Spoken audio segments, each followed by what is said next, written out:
SportsBeat is brought to you by Ken Garth. We hear you. Good evening, and thanks for joining us for SportsBeat Saturday. I'm Sam Farnsworth. Jeremiah Jensen's in Chicago for All-Star Weekend. He had a chance to catch up with Donovan Mitchell and Rudy Gobert at today's Media Day event. Jeremiah will be joining us to bring us a live report from Chicago coming up in just a few minutes. But first, it's All-Star Saturday night, and it began with the skills challenge, then the sharpest shooters in the league and the three-point competition, and the main attraction, the dunk contest. We start with our top 3 dunks leading up to the finals. There you go. He hit the backboard. See, in slow motion. He hit the backboard. It's gonna get. He hit the backboard, y'all. I would have jumped over that, brother, though. Hey, listen. Yeah. Okay. Yeah, that's number 3 on our list. Pat Connaughton's dunk didn't look amazing at first, but the replay showed why it received a perfect 50 score. Now, what is this young man going to do? I don't know. He better fly. Okay. 360. Nurse 360. Opposite 360. Opposite way. Tornado! The tornado is in. We got a tornado in Chicago. We have a tornado warning in Chicago. Derek Jones Jr. got into the finals with that dunk. The reverse 360. Also a perfect 50 score.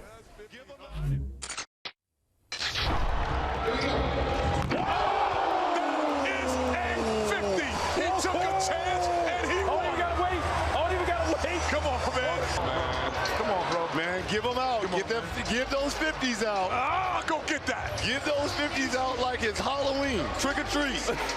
Trick or treat.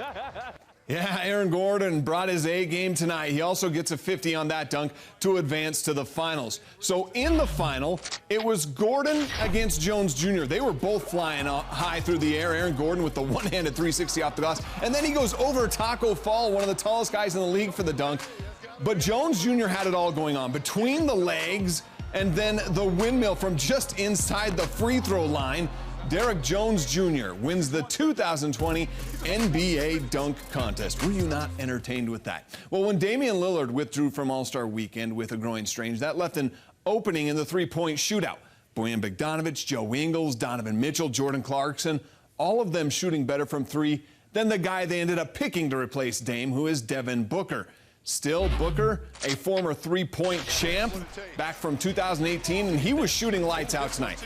They also added the Mountain Dew 30-foot shot with that green ball worth 3. He made both of them in his first round. Closed out by making the 5 money balls on his money ball rack for a score of 27. He set the bar pretty high, but Kings guard Buddy Hield was up to the task. Hit 4 out of 5 on 2 of the final 3 racks. That final rack, well, that was the money ball rack, where he went 5 for 5. First round score of 27 to tie Booker for the lead.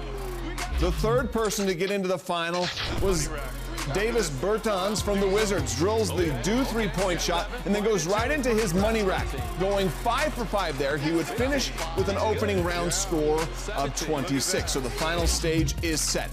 Bertans, he was the first to shoot. Once again, had a strong money rack. Made 4 of the 5 this time. He also made 3 on the final rack, including the money ball there. After a slow start, he did finish the round with 22 points. Next up, Devin Booker. Booker made 6 money balls in this round, including one of those Dew 30-foot shots. He put a 26 on the board. So that sets the stage for Hield's final round. Can he knock off the former champ?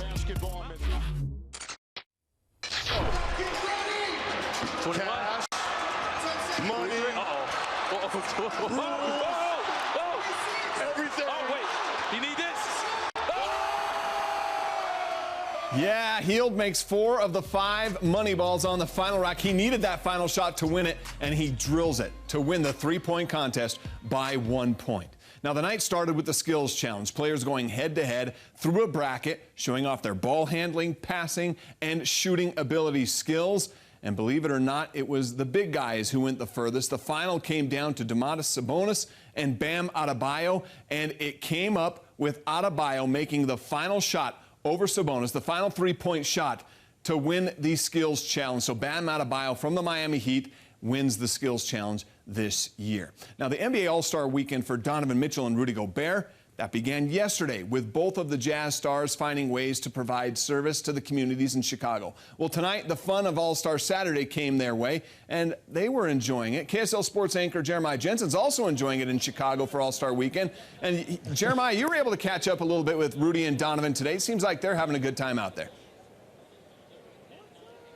Yeah, they were having a good time watching that dunk contest tonight. In fact, I'm still hyped. I watched it. It was incredible. I'm not ready to say it was better than Jordan versus Neek back in the 80s, but that was one of the best slam dunk duels we've ever seen, going 4 rounds back and forth. I thought Aaron Gordon should have won it. I thought he had the best dunk, but hey, didn't work out for him once again. That's twice that he has been denied at the dunk contest, even though he probably had the best dunk. So I'll move on now to the reason why we're here. Rudy Gobert and Donovan Mitchell making their first All-Star appearance. They're here in Chicago, and it's a new experience for all of us as well, because it's been a while since the Jazz have had somebody at this game, and I could tell by speaking to both players today that they're really enjoying their first All-Star experience. After All-Star Media Day, Team Giannis and Team LeBron took part and went through a practice that fans were able to attend. It was really just for show. Before that, the Jazz All-Star duo took questions from the media and both expressed their excitement about representing Utah at All-Star Weekend. To represent the state of Utah, man, it's such a blessing, you know, to be able to go out there, myself and Rudy. You know, when I first got drafted here, you know, obviously All-Star was a thought, but it wasn't like, you know, third year I'll be here. So for me, just to be able to go out there and put on just for Utah, man, is truly special. You know, we're kind of overlooked in a lot of different things. So for us to be out here and really make a name for ourselves, I think is really pretty cool, and hopefully do this for many years to come. It means a lot. You know, I think, you know, Utah is a great state. You know, those guys, I mean, they embraced me and my family since I got here. You know, like I said, the journey is there's been some ups and downs, but you know, it's been a great journey, and you know, I'm excited to represent all these guys and, you know, those great fans, because they really have our backs, and you know, I think they're gonna have fun watching us represent the team. This is a very significant moment in Utah Jazz history. The franchise has 2 All-Stars in the same season for the first time since 2007, when Mehmet Okur and Carlos Boozer earned the honor. We know what happened in that year. They went to the conference finals. It's the first time since 2000, that Stockton Malone era, that 2 Jazz players will play in the same All-Star game. It's a moment, and it's a big moment for the Jazz and for these players, and I asked them why they believe it's so important for the franchise. Donovan, what does it mean to have 2 All-Stars from Utah Jazz playing in this game? Yeah, it's big, man. You know, for myself and Rudy, you know, we've come a long way. You know, obviously he's been waiting for this for a while, so I'm really happy to see this for Rudy. So just finding ways to continue to be better, man, and continue to push ourselves. And you know, this is obviously a great moment for us in time. But the one thing we keep telling each other is like, this isn't it. You know, like, and I mean that saying, like, you know, we have championship aspirations. You know, that's where we're at. And I think that's one thing playing with Rudy.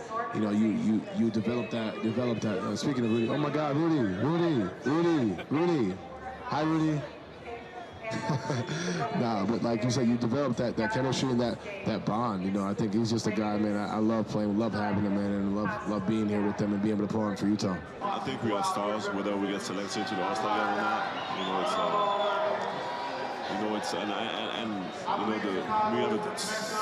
have so many guys on this team that are very good players. You know, that are not here right now, and that we wouldn't be as good without them.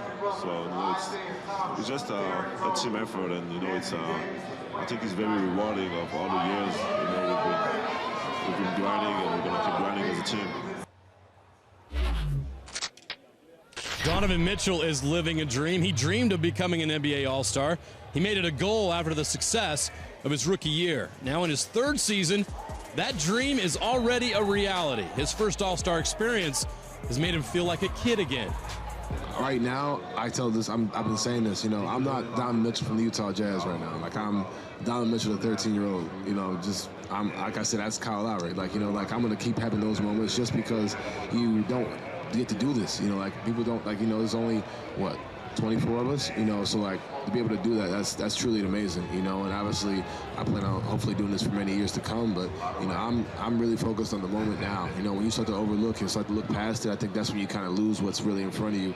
So right now I'm a little 12-year-old, 13-year-old kid right now, just happy to be here and enjoying my experience. Rudy Gobert is also enjoying every minute of his first All-Star experience. Unlike Donovan, it's taken Rudy longer to get here, and it's been more challenging to earn respect because he doesn't score 25 points a game. Rudy's journey to the All-Star game hasn't been easy. It included time in the G League, and finally making it here has given him reason to reflect on what he's gone through to get here. Almost everything, you know.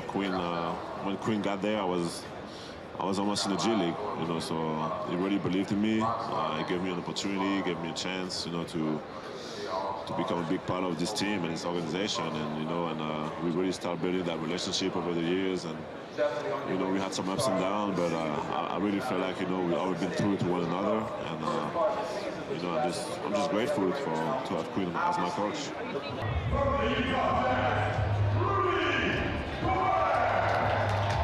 I never forget, you know, it's part of who I am and it's part of my journey, you know. So it's like I said, Queen is a huge part of it, and you know, I'm just really grateful that he came into the Jazz, and you know, he was able to do what he did with our team, and you know, and gave me the opportunity.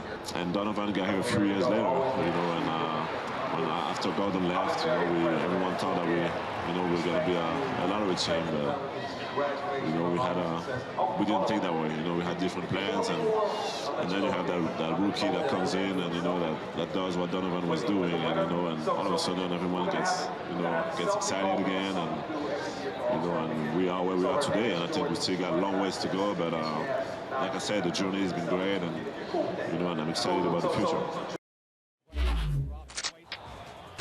During Team Giannis practice today, the players put on a half-court shooting contest for the crowd, and Rudy Gobert called glass as the crowd goes wild. I don't think we'll see that from Rudy tomorrow, but you never know. It is the All-Star game. We have a third All-Star with ties to the state of Utah here. Damian Lillard named to his 5th NBA All-Star team, but due to injury, he's not going to be playing on Sunday. But that doesn't mean he isn't performing here in Chicago. We'll show you later on in the show what he did, and you also hear from Damian. He's talking about his future with the Portland Trail Blazers, what he thinks they'll do later this year despite the injuries, and he's got some advice for some youngsters out there that want to be a pro just like him, Sam. Looking forward to that. I hope Rudy does shoot some threes tomorrow in the game as well. Hey, but Jeremiah, I got a question for you because you were there. You saw the dunk contest. You talked about how exciting it was for you, feeling the energy, seeing it in person. What was your favorite dunk out there tonight? I think the dunk of the night belonged to Aaron Gordon, and that's why I thought he should have won. I believe it was his second dunk in the finals when the ball was bounced off the side of the backboard and he grabbed it, did a 360 and threw it down. That got the best reaction from the crowd, and most important, it got the biggest reaction from the players. When the All-Star sitting in the corner think it was the best dunk, I think we know what that means, Sam. Awesome. Good to hear from you, JJ. We'll have more from you coming out from Chicago a bit later in the show, but now it's time to switch gears a bit to college hoops. Earlier this week, BYU head coach Mark Pope said that this would be the team's most difficult road trip of the season. They dominated against LMU on Thursday night. Today at San Diego, that game already underway on the West Coast. BYU was outscored 7-0 to start the game, but Jake Toolson brought his sharp shooting, the catch-and-shoot three, giving BYU the lead 23-22. Toolson also working it in the paint. Look at this, backing the opponent down, and then that crazy right hook shot drops for the lead. TJ Haas also brought his sharp shooting skills. Knocks down this three to put BYU out in front. The game's still going on, a tight one at halftime. BYU trailing 33-32 at the break. Utah State on the road against Fresno State tonight. The Aggies, they got out to a pretty hot start, led 22-9 at one point. This Sam Merrill three-pointer, a part of that run. And he still had the shot going in the final seconds of the half. Merrill with another opportunity from downtown. He drills it. The Aggies led 31-23 at the half. Merrill with a team-high 11 points in the first half. We'll have more from both these teams on the news at 10. All right. Utah Valley on the road at New Mexico State. TJ Washington gives the Wolverines a 1-point lead off the free throw. But then at the buzzer, heartbreak for the Wolverines. New Mexico State wins it 82-81. Southern Utah was also on the road. Rough night for the T-Birds. Cameron Shelton went off for 26 points. and they could not answer. Their third loss in their last 4 games for Southern Utah, falling short in this one. Weber State was looking for a win at Montana State. Jarek Harding back in the lineup. He had 16 points for the Wildcats, including that one in the lane, but it wasn't enough. Weber State falls short 77-63. More from Chicago when we come back. All right, welcome back to SportsBeat Saturday. Damian Lillard, he was supposed to be in the All-Star game and the three-point contest tonight that went on tonight. But earlier this week, the former Wildcat, he decided that he needed to pull out of those competitions to protect his health. He's got that groin strain, but he still performed at All-Star Saturday night in a roundabout way, and he goes by the name Dollar Dame when he's on the stage, taking part in a big All-Star weekend, you know, but he's not going to be playing because of that injury. Doesn't mean he wasn't there still. I take it easy, pretending it took it over. A lot of foreign talk, but dreaming up on the sofa. Let the seat back, I'm leaning all in the Rover. Make a lot of chips, life is a game of poker. I be out, sending shots on some lovey-dovey. Ha-ha, Davis to the bank, I got money. There you go. He commands the stage almost as well as he does the ball court. Jeremiah joining us again from Chicago. Jeremiah, Dame's not in the game, but he's been having a spectacular season, and you still were able to catch up with him a bit there at Media Day.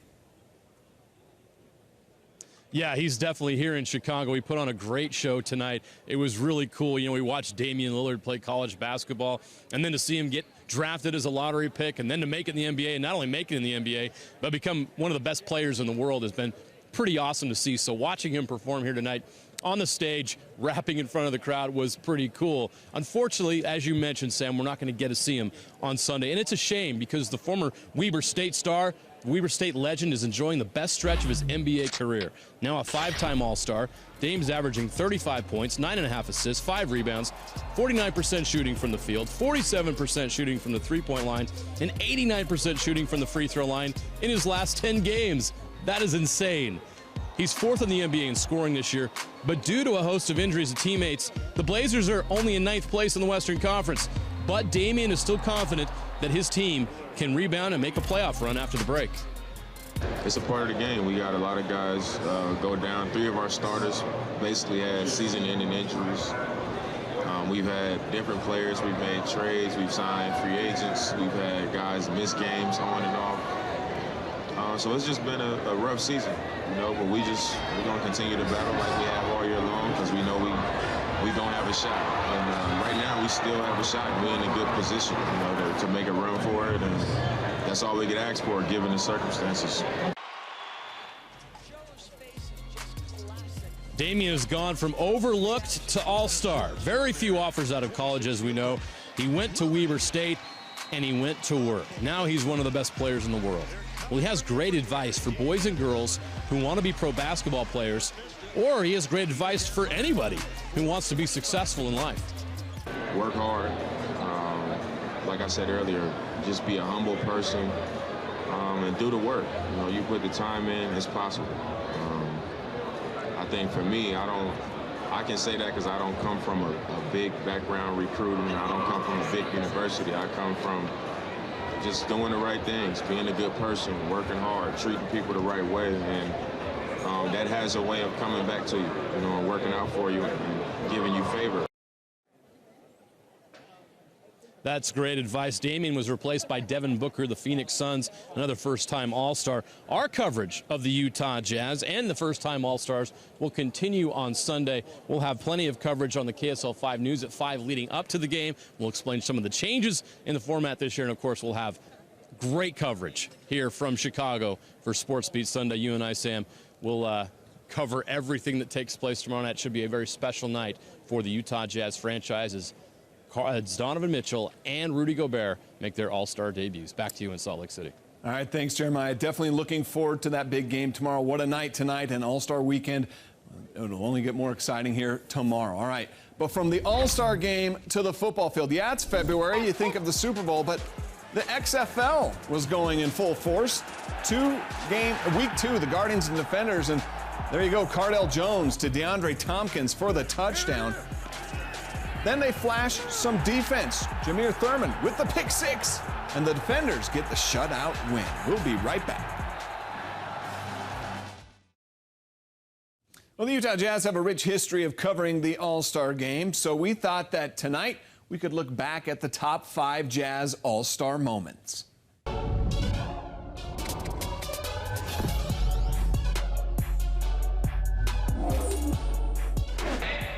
Okay. Yeah, we start with 2018. Then rookie Donovan Mitchell put on a show in the dunk contest. It's one that we will never forget as he walked away the winner. Appearing in his first All-Star game, number 14, Ricky Green.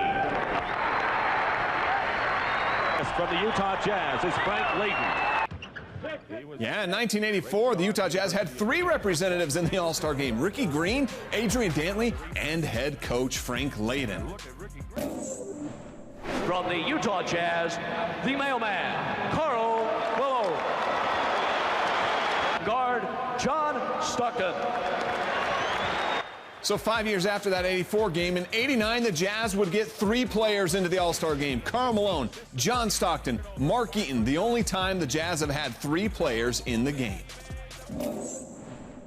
Carl, on a day when the greatest players in the world gathered, you were the greatest of them all. 28 points, 9 rebounds. Congratulations, you've earned this trophy. Now you can pick it up. There you go. In that same game, Karl Malone went on to win the All-Star MVP to 28 points and 9 rebounds for the mailman. Thank you, Salt Lake City, for allowing us to showcase the world's greatest athletes. And thank you, Utah Jazz, for the co-MVPs of this year's All-Star game, Karl Malone and John Stockton. An All-Star weekend I vividly remember in 1993, the first time the Jazz hosted the All-Star game, and Utah's 2 stars were the co-MVPs. More to come when we come back. See you at 10.